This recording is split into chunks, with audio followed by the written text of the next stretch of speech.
নমস্কার, আপনারা দেখছেন রূপম টিভি। 2024 লোকসভা দুর্ধর্ষ অ্যাকশন হচ্ছে, কোনো পক্ষই ছাড়বার পাত্র নয়। তবে এই মুহূর্তে আমরা যেটা বুঝতে পারছি, তৃণমূল কংগ্রেস খুব একটা ভালো জায়গায় নেই। একের পর এক নেতা দুর্নীতিতে জড়িয়ে যাচ্ছে, একের পর এক নেতা গ্রেপ্তার হচ্ছে। এই রকম অবস্থায় মমতা বন্দ্যোপাধ্যায় নিজেকে কি করে ধরে রাখবেন, টিকে থাকবেন কি করে? তার উপর আবার মোদি, প্রধানমন্ত্রীর মুখ হিসাবে মোদি এক নম্বরে রয়েছেন। সেখানে কি করে সম্ভব? মোদিকে আটকানো যাবে না। বাংলায় আটকানো খুবই মুশকিল। দেখুন, আপনাদের বলে রাখি, আপনাদের জানাই 2014 সালে যখন ফলাফলটা বেরিয়ে আসলো, তখন দেখা গেল তৃণমূল কংগ্রেস 34টি আসন নিয়ে বড় মার্জিনে জিতেছে লোকসভায়। বিজেপি মাত্র 2টো আসন পেয়েছে, কমিউনিস্ট বামফ্রন্ট 2টো আসন পেয়েছে। ভোট পার্সেন্ট দেখলে আমরা দেখতে পাবো 39% ভোট পেয়েছিল তৃণমূল কংগ্রেস। 39% ভোট পেয়ে 34টি আসন জিতেছিল। 29% ভোট পেয়ে 2টি আসন জিতেছিল বামফ্রন্ট। আর বিজেপি 17% ভোট পেয়ে 2টো আসন জিতেছিল। এবার আসুন আপনারা 2019-এর লোকসভার দিকে।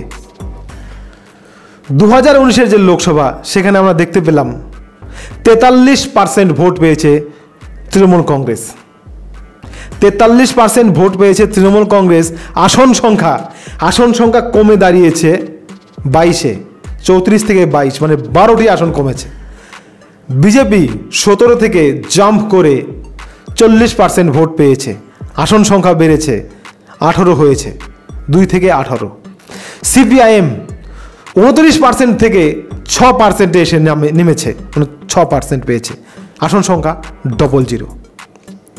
তো বুঝতে পারছেন, তৃণমূল কংগ্রেস 43%, বিজেপি 40%, সিপিআইএম বামফ্রন্ট নেই। এই রকম অবস্থায় যদি বিজেপি এবার 5% ভোট বাড়াতে পারে, দেখুন সেবার বাড়িয়েছিল 17 বা 18 থেকে 40, এবার 40 থেকে মাত্র 5, 45, 43, 40, 45 এরকম, মানে 5%-এর মতো ভোট বাড়াতে হবে।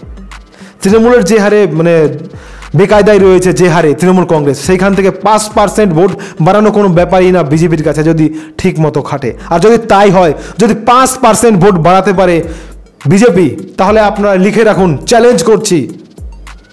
চ্যালেঞ্জ করছি ইউটিউবের পর্দায়। আমি ছোট ইউটিউবার, খবর নিয়ে খুব একটা বেশি মানে আমি দৌড়াদৌড়ি করি না, যা সত্য সেটাই বলি।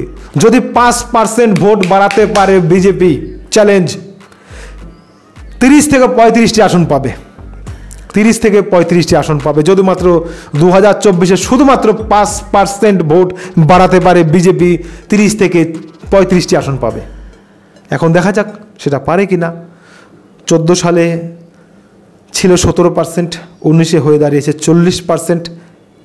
24-এ যদি 45% ভোট পায় বিজেপি যদি 45% ভোট পায়, তাহলে আসন সংখ্যা গিয়ে দাঁড়াবে 30 থেকে 35।